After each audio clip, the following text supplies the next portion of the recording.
to some proven concepts associated with prospect. Okay? And I want to get you thinking about it. And the way I'm going to get you thinking about it, just at your table, I just want two of each. Two things you like about prospecting and two things you don't, right on the flip charts. Really? Real quick, I want to get 5 pluses from the facilitators, 1, 1, 1, 1, 1, and then I want to hear some a plus from your table, Mike. Is uncovering new opportunities. That's where the lifeblood of the company is. Collecting information. Right? Gathering that information. A plus from your table, Scott. The challenge. The challenge, and it is challenge from your table. Meeting new people. That's the, so you never know what lurks behind that door, right? It's always a surprise. Setting an appointment. When you get it, it's a great feeling. How about on the flip side? I'll go to you first. What don't you like? Gatekeepers. Never forget, I'm going to talk about the gatekeeper. Never lose sight of the fact the gatekeeper's job description is to protect his or her manager or boss from you and me. That's their job, right? So we got to be careful. Go. Be outside of the heat.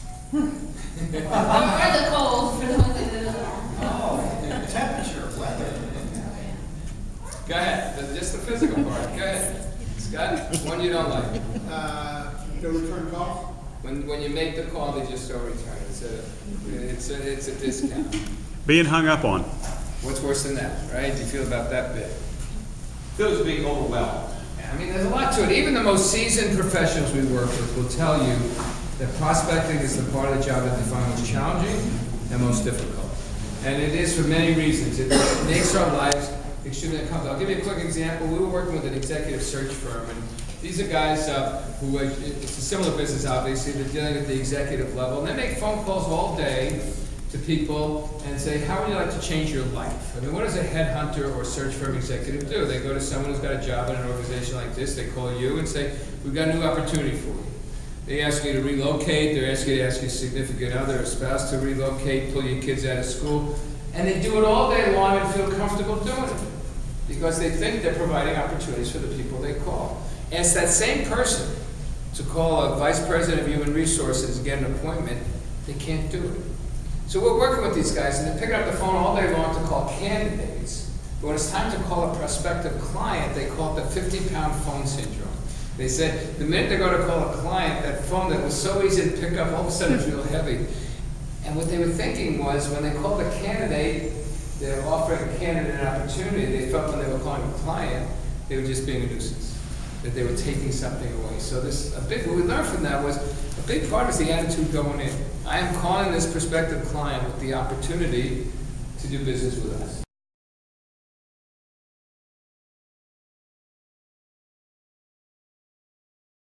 Okay, and you can follow along if you like. So on the model I'm about to introduce to you, you know the model, you will find on page 91 of your book. The model's there. I'm going to focus on all the steps. And there's a nice clean summary of it on the 2 following pages, just a little bit more verbiage on it. And then what you're not going to like about what I discussed, great way to present anything, right? And what you're not going to like is that the most successful prospectors put the time in to make it happen. They don't just pick up the phone and call someone. They send an email out beforehand, then they pick up the phone and call someone. If they talk to someone to get an appointment, they don't just show up.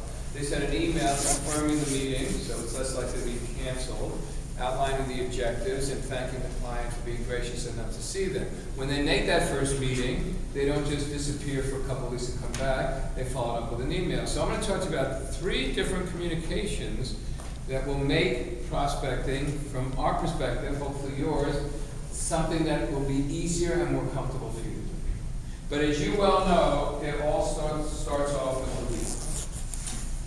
For those of you who did see the movie Glengarry Glen Ross, and if it wasn't for the language, I would show clips from that movie. It's got the worst language of any movie, but it's also got one of the greatest casts ever put together. If anyone saw it, let's see, for those of you who remember, you got Jack Lemmon, Al Pacino, Ed Harris, Kevin Spacey, Alan Arkin. Alan Arkin, and Alec Baldwin. Alec Baldwin. Now here's where I know you the first time. We use the word letter, right? Just as this is an email, the reason we say letter, and we call it the letter of introduction. Incidentally, for those who are watching on tape, please refer to your manual page 91 when you're following, okay? The reason we say letter is we love when you send a little collateral material with it. Collateral material, when it's hard copy, is much more likely to have an impact than if it's sent electronically. So if there's a brochure, there's a piece of collateral information, there's a description, there's an annual report, that's why the letter. The problem with the letters, you'll know, so many people don't even open the mail today. So you may have to do it electronically, but I don't want you just to limit yourself. After that, you can do everything electronically. But that first contact, even today, I still like to send a letter to a client. It's something they can touch. We worked with a guy named Rex Atwood, who is one of my favorite clients of all time. He's also got a great name. A stage name, Rex Atwood. He was one of the great business developers of a data process company. They used to call him the rock star. And he said, if you can give someone something to read before you call or before you visit, they're much more likely to take your call or not cancel the meeting because they've already invested a little time. Even if it's just reading a spec sheet or an article or a white paper or an annual report, once they put a little time in, particularly if you set up the meeting, they've got something invested in you already. So they're less likely to cancel the meeting, if you will. And the reason I like to confirm meetings, and I like to do that electronically, I don't know if you've been burdened, so I've called people on the phone like 4 o'clock the day before to confirm the meeting. Said, "Oh, I'm so glad you called. I've been wanting to call you all day long. I can't make it tomorrow." If I hadn't called, they couldn't have canceled the meeting. So electronically is a lot better. The letter of introduction, some guidelines, 3 paragraphs max, whether it's an email or a letter. The first paragraph is critical, and ideally, it starts with the reference. There's no better source of leads than happy clients' references. What better way to start an introductory email off than Mike Baer suggests that I write to you as someone who may be interested in, right? Hopefully they like Mike, and as a result of it, they will read the letter further. If they don't like Mike, I got a problem, right? If you don't have the luxury of a reference or someone who referred you to that particular meeting, then you've got to make that first paragraph something that captures their attention. So the first paragraph is critical. The second paragraph is the value proposition in your words as a business situation. I want to talk a little bit about Employed Bridge and what we do. I want to talk a little bit about ProDrivers, whatever it is. Just a quick overview. I'll show you an example in just a minute. Not a sales pitch, just a quick overview of who we are and what we do. The classic credentials presentation answers 4 questions. Here's who we are, here's what we do, here's how we do it, and here's why it may be of interest to you. I don't know anything about you. How can I say this is going to work for you, right? I may have this bucket of goodness, right? But until I know where it's going to fit, it doesn't mean anything. Paragraph 3 is asking for the appointment. With that in mind, I will call shortly to see when we can meet. That's the only thing you're attempting to do. So if you go with me, 92 and 93 summarize, 94, summarize the model. Example on page 95. Please don't just make this the way you do it. Please figure out your own way to do it. But 95 tries to give an example of what the introductory letter might look like. Okay, so paragraph 1. Mike Baer suggests I write to you, someone may be interested, should say, in Employed Bridge and the services we provide. And just so they know you didn't meet Mike on a plane, we've had the pleasure of working with him or his company for many years. Right? Nice, clean introductory paragraph. As you may know, we're an organization that specializes in this. We pride ourselves on our ability to do this, this, and this. That's value proposition stuff that you think would fit this particular client. Paragraph 3, I'd appreciate the opportunity to meet to see if we could be of value. With that in mind, you should expect a call from me within a week. I appreciate your consideration. Now, here's the problem. AT&T will tell you if you don't call within 2 to 4 days from the day they receive that email or letter, you're wasting your time. So one of the good things about the letter is it motivates you to call. That's why you're not going to send out 50 letters and start calling them over the next 6 months. You stagger them, but they will not remember within 48 to 72 hours after they receive it. So if I send the email on Tuesday, I want to call them on Thursday or Friday. If I send a letter on Tuesday and I assume it's going to get there Thursday, Friday, I got to call them by Monday, Tuesday, right?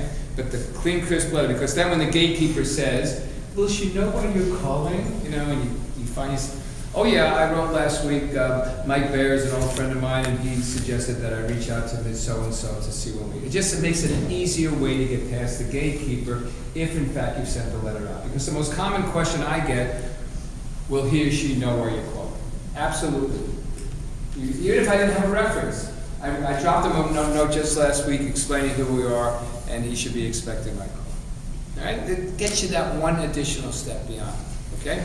Then you make the phone call. Uh-oh. Eric, Yes? can you give an example of another paragraph one that doesn't include a reference? Right. Like something else that's critical and Sure. One of the things I like to talk about is what we bring to the table and why we think it's of interest. If I know who the client is, we understand that an organization like yours is very dependent upon seasonal business, something that relates to them. One of the things Employee Bridge prides itself is our ability to help clients deal with the issues of not having as many, whatever it may be, drivers, operators, truckload, forklift, whatever it may be, from season to season. You know, something that grabs them. If it's a seasonal business, we understand that you've been growing dramatically, and we know that the labor pool in Memphis has been challenging for the last 6 months. One of the things our organization does, something that you know could be a generic need that may in fact relate to their business. And it's one of those things I'd love for you to sit down with your colleagues, grab 2 or 3 people, and let's figure out some introductory paragraphs that capture their attention. Because you're not always gonna have the luxury of a referral. You know, you may remember when you first got out of school, you had a friend or 2 that got into the insurance business, and they go up to you and say, "Could you give me the names of 10 friends that I could call?" And you reluctantly said yes, knowing those 10 friends would soon become 10 former friends, right? Because this insurance person is going to be hassling them for the next 6 months because of you. So referrals, people don't like to give them that often, people don't like to use them that often. So find other ways to do it, but relate it to something of interest to them. And that's why that value proposition is so powerful, because it has things in it that we can relate to that might talk about the needs of them. If you don't know anything, you might just talk a little bit about us. We are the fastest growing organization of its kind in the world. Brag a little about yourselves. We pride ourselves in working with organizations like yours. We think we have something to bring to the table. Don't be, it's your shot. Go for it. Yes. I was just curious on the, usually on the back end, we write a handwritten thank you note on afterwards. What about on the front end? Is Not it better? on the front end. Okay. On the back end, I love them. On the front end, I'm not going to tell you what to do. Front end, it might not seem professional. Back end, I've met the person, and isn't it nice of her to do that? But Okay. front end, I don't want to give me any reason not to want to see me. That's Okay. why I try and keep it as straight as I possibly can. Is it acceptable to go ahead and say, I've been working with a company very similar to yours with great Absolutely. success? As long as I Okay. mention the company. Don't mention it. Unless they've given you permission. Or I've been working with so-and-so has given me permission to use their name. Anytime you mention another company, they've given me permission to use their name. I would never tell a client anything about what I did here without permission, because if I'm talking to them about you, what do they think I'm talking to you about? Them, right? So you've got confidentiality is probably something that can put you in trouble beyond anything else if you can't demonstrate your respect for that. But I love to say we work with many companies like yours in the industry with tremendous success. Like to talk to you about the kinds of things we can do for you. Excellent. Okay. Real quick, we've had great success with actually doing the letter and then delivering the letter instead of mailing the letter, so. Very clever. Philadelphia, It really does work, because Very, then, yeah, absolutely. it doesn't end up in the trash from the gatekeeper because you're That's dropping the it word. off. It's not blue. That's the word. Thanks. You're there, you're And there. that works with a lot of VIP and larger accounts, by the way. Now, once they get the letter, you gotta make the phone call, you gotta drop by, right? So, I wanna talk about a model we call getting appointments on the phone. And it's so different, so such that it's hard to put a model down for you. But here's the big difference between face-to-face. Phase 1. As soon as they answer the phone, introduce yourself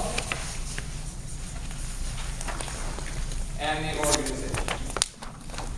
Hi, this is Eric Barron from Pro Driver. Boom. No rapport building. They don't know who you are. You ever get one of those calls at home? Hey, how's the weather there in West Perth? Is it West Perth? Where? Bing. Right. You haven't earned the right. Unfounded familiarity is a term I'd like you to think about with respect to prospects. They don't know you. You are a voice on the phone. For all they know, you're stalking them. For all they know, you're casing them. You are just a voice on the phone. Don't make believe you're their pal. You're not. You're someone who is, at this moment in time, an annoyance, right? Who you are, who you're with, and then immediately explain why you called. I am following up on the email I sent you on Tuesday. You may recall, either I was referred to you by, or I thought it'd be in our mutual interest to meet, and I said I'd be calling for an appointment. That's what I'd like to do now. Now, what are they gonna do the second you even imply that there's going to be an appointment? What are they going to do? I got no time. No, no, no, no, no, no, no, no, no. Ergo, it's time to use those objection resolutions. Resolved. I'm very careful when I say this. Pushy salespeople are bores. They turn people off. They are not fun to be around. I never want to be perceived as pushy. It'll work against everything we talk about vis-a-vis consultative selling.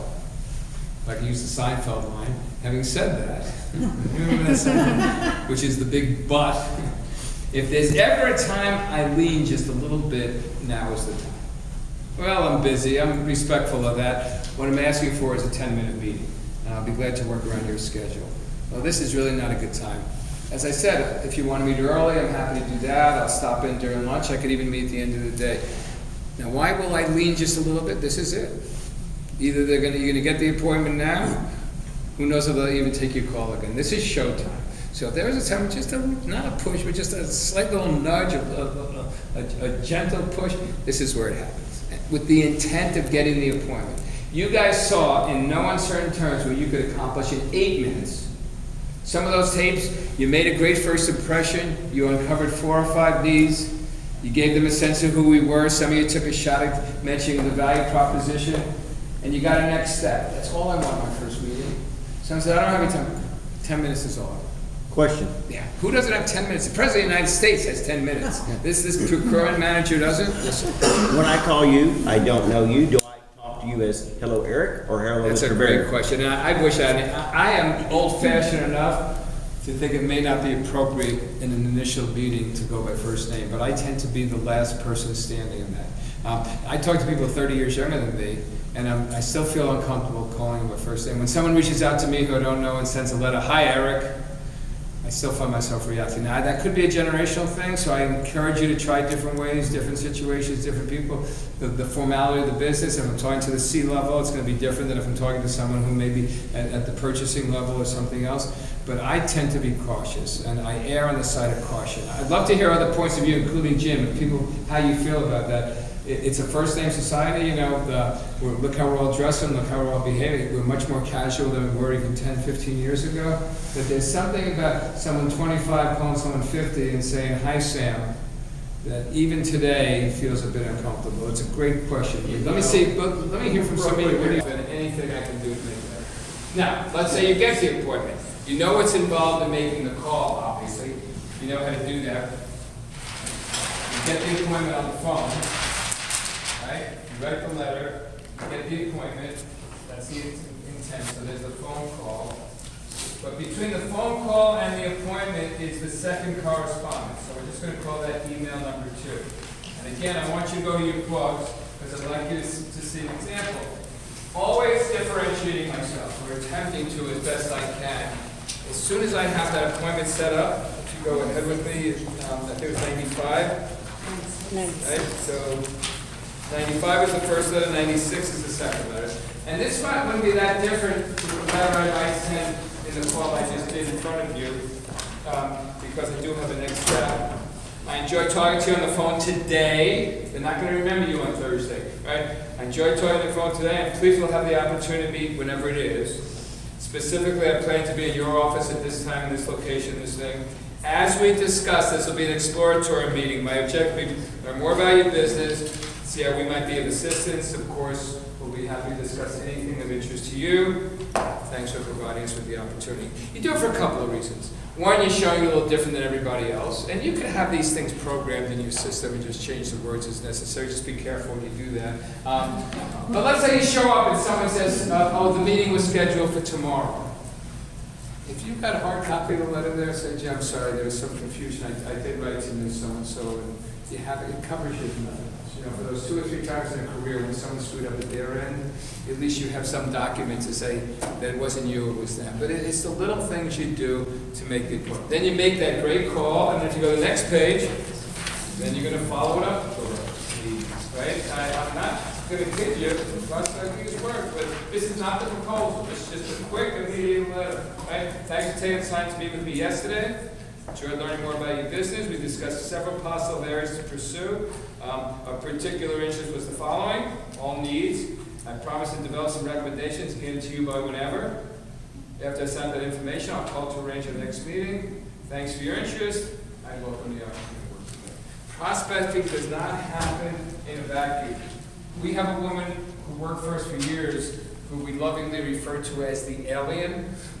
And why do we refer to Heather as the alien? Because she has to be from outer space. If I handed her a phone right now, and you named a big company, someone, I was talking to one of you last night, someone says, Nokia. I say, okay. She can pick up the phone, call the corporate headquarters for Nokia, and within 20 minutes be talking to whoever she wanted to be talking to at Nokia. But she's from outer space. She can do those things. Most of us can't. In fact, she's the only person I've met in my career who can. So I wish I was Heather, I'm not, so I gotta go through the effort. I've gotta send a letter out beforehand, I've gotta get past the gatekeeper, right? I've gotta make contact on the phone, confirm it, and then I will eventually get the meeting. But that's the prospecting model, and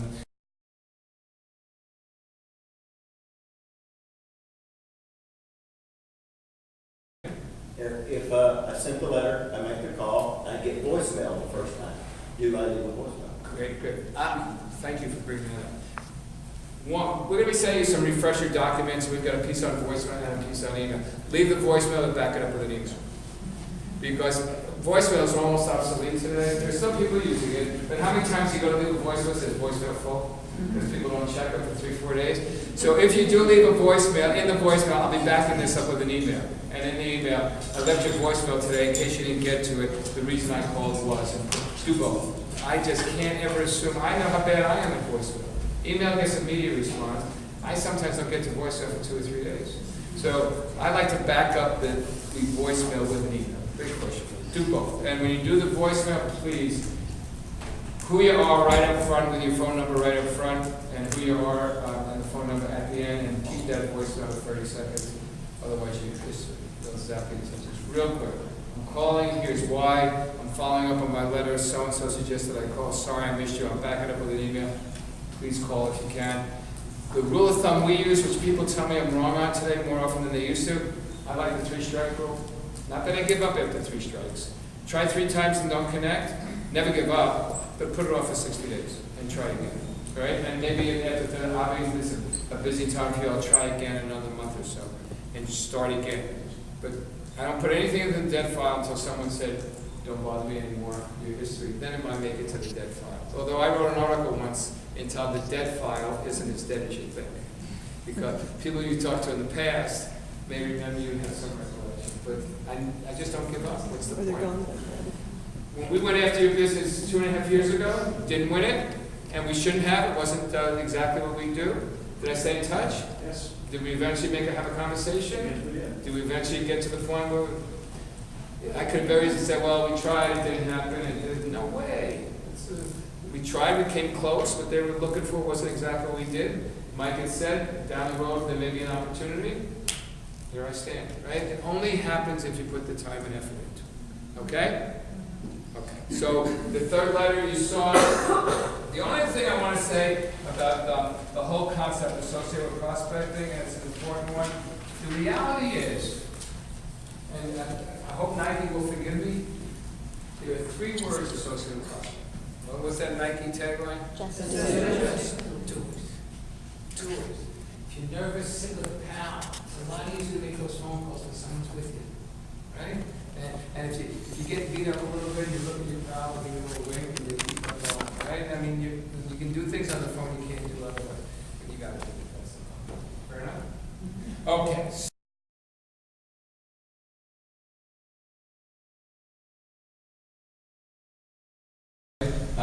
Thank you so much for the time, Betty. Just like I like to punctuate conversations with the use of the person's name, I love to punctuate correspondence with the person's name. The first time, I wish I had an answer for you. My inclination is to go Mr. Ms., even at this Well, as stage. I get older, I think the rules are changing because I know They are I'm so much changing, younger. but I'd rather err, just like, I had back-to-back meetings with J.P. Morgan Chase and what used to be MySpace, they're kind of floundering right now. So The first meeting's at JP Morgan Chase. I'm in the blue suit, right, with the white shirt and the sincere tie, and then I've got to go literally 10 blocks uptown and walk into my space. I'm wearing like a blue pinstripe suit, right? I go walking in, I kind of undid my tie, and I called I was waiting in the waiting room, people walking by with the ponytails and the tattoos and the halter tops and the jeans. I called my wife, I said, Grandpa makes a sales call. I felt so out of place, but I would rather show up there overdressed than show up at JP Morgan Chase in khakis and a sweater, you know what I mean? So, when in doubt, err on the side of I think being a little more formal, a little more appropriate. But I wish I had an answer for that.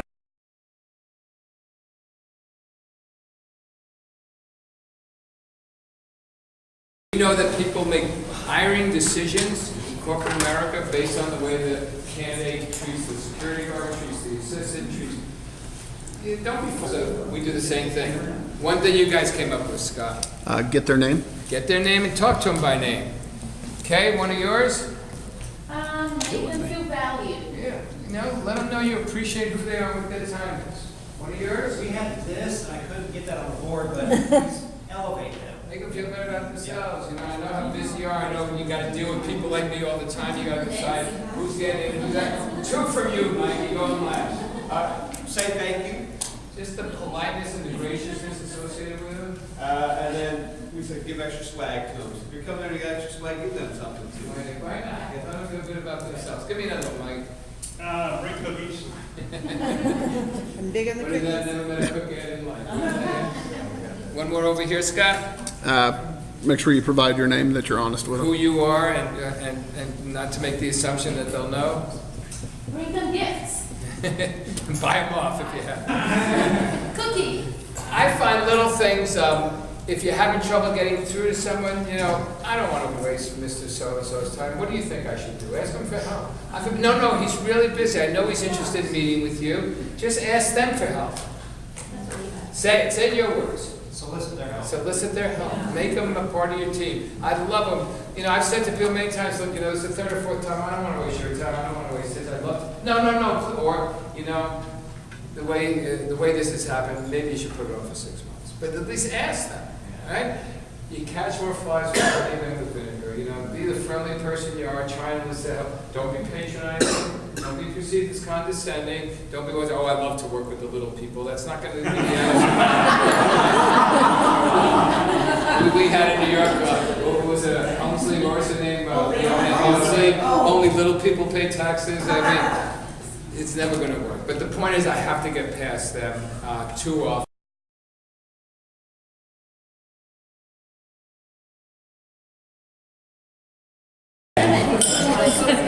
What you're doing right now, what each of you just did a couple minutes ago, doesn't have to end here. Pick up the phone and call a colleague, ask the colleague to make believe that they're a prospective client, ask them to push back a little bit when you try and get the appointment, and see what happens. Right? There's no better source of feedback in the world than the people you work with. I mean, you could be lucky enough to go home to someone who's interested in you and cares about you and wants to hear what you have to say and empathizes with you, and I would suggest that person could never be as good a source of feedback as the people who have your job. Because that person really doesn't know your job, and they probably love you, which makes them a little biased. Your colleagues like you, but they don't love you, right? So if I practice with a colleague and they give me some feedback, there's no better resource in the world than someone who deals with the same aggravation day in, day out. And practice. It's a great way to do it. How do you do it? Were you able to get the message on the table? And I'm not going to ever encourage you to be pushy, but at least to say you talk to like, yes. This is my chance to say who we are and why we think it's in our interest to meet. I try to get her talking a little bit. What might be a good time? Is there any particular time of the day that's better for you? I try to acknowledge a little bit. I understand how busy we are. It's January. We're getting our acts together. But the intent is to do what you can to get the appointment. Because once you've got the appointment, there's not a person in this room who's not going to go into an initial meeting with a client and make a great first impression. Look at the tapes yesterday. Was there anyone you saw in any of those calls who you didn't think got the relationship off to a good start? Get there. There's a guy named David Richter who's an underground writer. He said the first thing you got to do to make your dreams come true is get out of bed. Right? If you don't take the first step, where's it going? I got to get the appointment. Once I've got that, then it'll go to. Just a quick question, when you were doing it, you said, I just want to come back for 10 minutes. Is that a placeholder number, or is that I just think it- realistically what you're asking? I'm asking for 10 minutes, usually it'll turn into a half hour, but I'm asking for 10, because I know in 10, and I know in 10 I could accomplish in that 10 what you guys accomplished yesterday in your videotapes. In 10 minutes, I asked that only because I wonder if we're not all asking for more time than that. They're going, no way, but Great 10 point. minutes. 10 minutes. And and the 10, and usually Mike will turn, you know, and at 10, I said, look, I know he said only 10 minutes, we only got a minute left, watch what the, oh, you can stay for another 10. Because they know you're interesting, you're asking good questions, it's not about you, it's about them. They enjoy hearing the sound of their own voice, and you're helping them have that luxury. But ask for 10. All I want is 10. Now, I'm not gonna fly to Memphis for 10 minutes. You know, I gotta be smart here. But I hear sales professionals all the time say, oh, the client said that they'll only give me for 10 minutes, only give me 10 minutes, I'm not going. I say, you out of your mind? Let me go.